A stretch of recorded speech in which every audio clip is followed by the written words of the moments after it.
Diamond coaching centre की ओर से एक ऐसे बुक को लाया गया है जिस बुक में लगभग 15 सेट अवेलेबल हैं सिर्फ गणित के लिए। और ये हमारी गारंटी है कि इस 15 सेट से बाहर एक भी क्वेश्चन बिहार बोर्ड परीक्षा समिति के द्वारा नहीं पूछा जाएगा।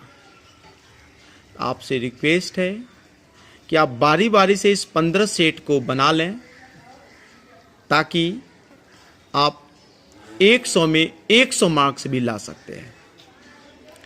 तो आइए देखते हैं आखिर इस बुक के अंदर है क्या। जैसा कि इस बुक का टैगलाइन आप देख रहे हैं, लिखा है इसमें a unique and unparalleled help book with enough study material. कहने का मतलब है कि इस बुक में जितनी सारी मटेरियल है वो आपके लिए इनफ है, पर्याप्त मात्रा में है। ज़रूरत है सिर्फ आपके लगन की, आपके जुनून की। बस हम आपका साथ देंगे, आप हमारा साथ दीजिए। तो ये रहा आपके सामने डायमंड प्रैक्टिस सेट 1 का पहला सवाल।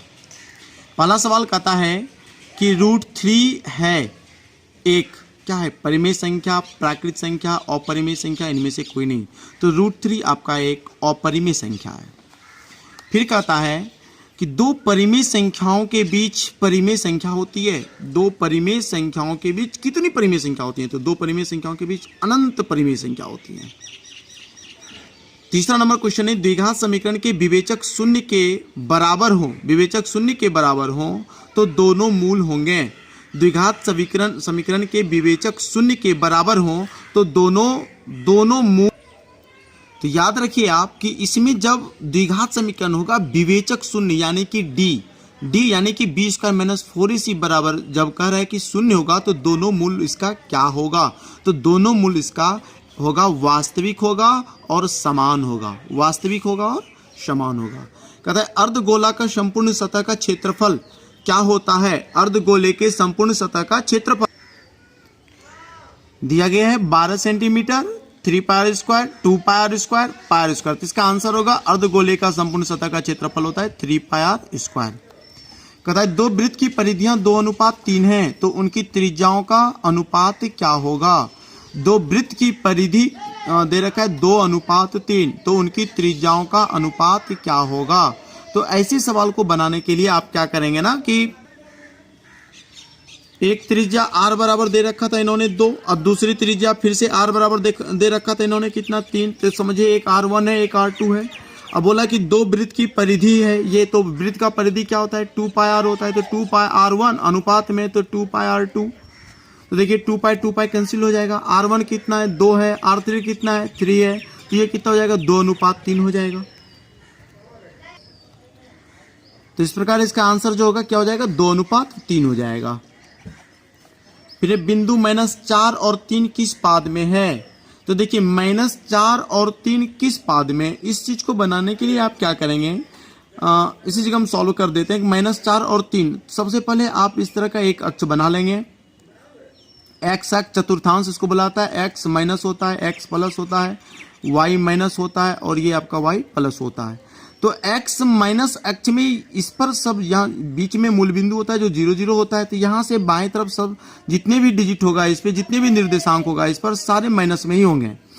अब यहाँ पर देखिए ये कहलाता है आपका प्रथम चतुर्थांश, फिर द्वितीय चतुर्थांश, तृतीय चतुर्थांश और ये चतुर्थ चतुर्थांश। ये होता है प्रथम, ये होता है आपका द्वितीय, ये होता है आपका तृतीय और ये होता है आपका चतुर्थ।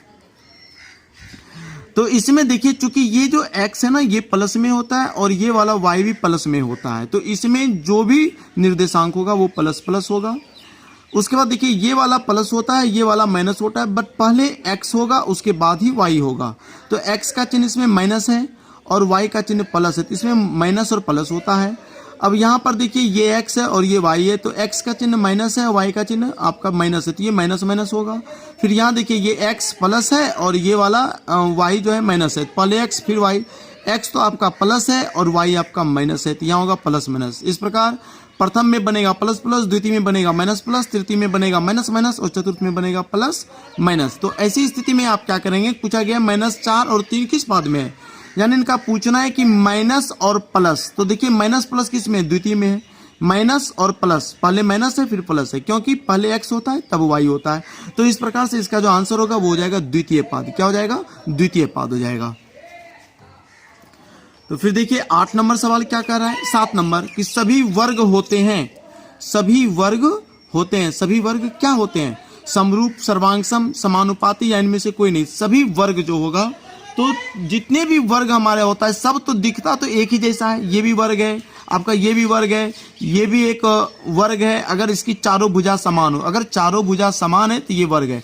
5 5 5 5 दे दिए, चारों भुजा समान है, दैट मीन्स कि ये हमारा वर्ग है। और ऐसी स्थिति में पूछा गया कि सभी वर्ग होते हैं, तो सभी वर्ग क्या होते हैं, तो देखिए ये 5 5 हो सकता है, तो ये 2 2 2 भी हो सकता है, 2 भी हो सकता है। ऐसी स्थिति में सभी वर्ग समरूप होते हैं।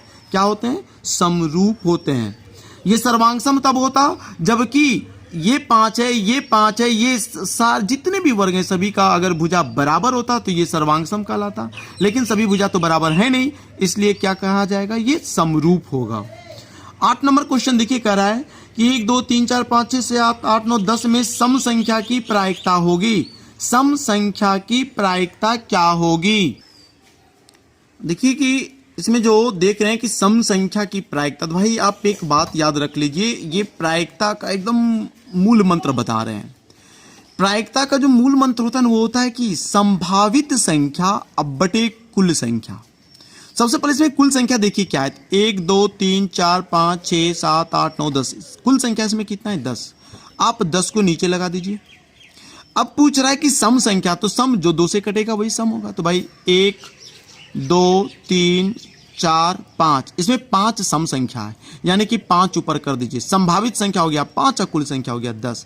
ये कैंसिल कर दीजिए, 5 दूनी 10 इक्वल टू क्या हो गया, तो 1/2। यही 1/2 आपका आंसर हो जाएगा। किसका, तो पूछा था कि में सम संख्या की प्रायिकता क्या होगी, तो इसका आंसर होगा 1/2।